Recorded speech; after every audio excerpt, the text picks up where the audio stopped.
পরিবেশ রক্ষায় Saint Martin দ্বীপে যাতায়াত ও ভ্রমণে আরোপিত সরকারি বিধিনিষেধ প্রত্যাহার চেয়ে দায়ের করা রিট খারিজ করে দিয়েছেন হাইকোর্ট। এর ফলে সেন্ট মার্টিন ভ্রমণ করতে সরকারি বিধিনিষেধের সিদ্ধান্তই বহাল থাকছে।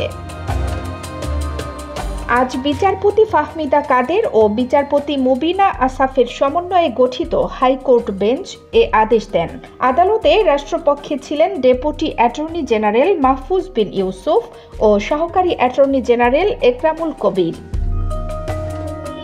গত 18 নভেম্বর সেন্ট মার্টিন দ্বীপে দিনে 2000-এর বেশি পর্যটক না যাওয়া, রাত্রি যাপন না করা, বারবিকিউ পার্টি না করা সংক্রান্ত সরকারের সিদ্ধান্তের বৈধতা চ্যালেঞ্জ করে হাইকোর্টে রিট করেন স্থানীয় বাসিন্দা মোহাম্মদ আব্দুল মালিক। এর আগে পরিবেশ মন্ত্রণালয় সচিবের কাছে সেন্ট মার্টিন দ্বীপে যাতায়াতে আরোপিত নিষেধাজ্ঞা প্রত্যাহার চেয়ে আবেদন করেন ওই ব্যক্তি।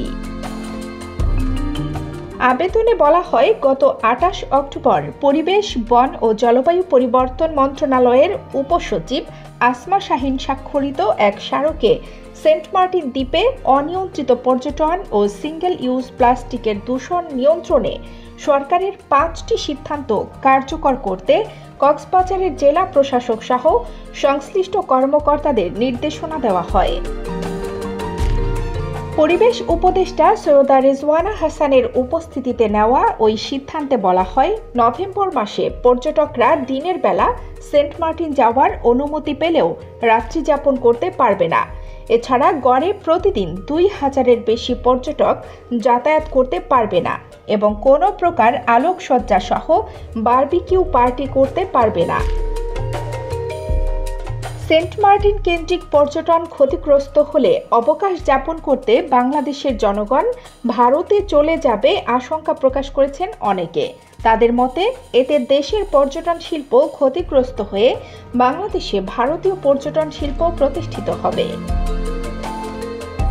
দ্বীপে পর্যটন বন্ধ হয়ে গেলে দ্বীপবাসী বাধ্য হয়ে কোরাল কেটে সেগুলো বিক্রি করা শুরু করবেন।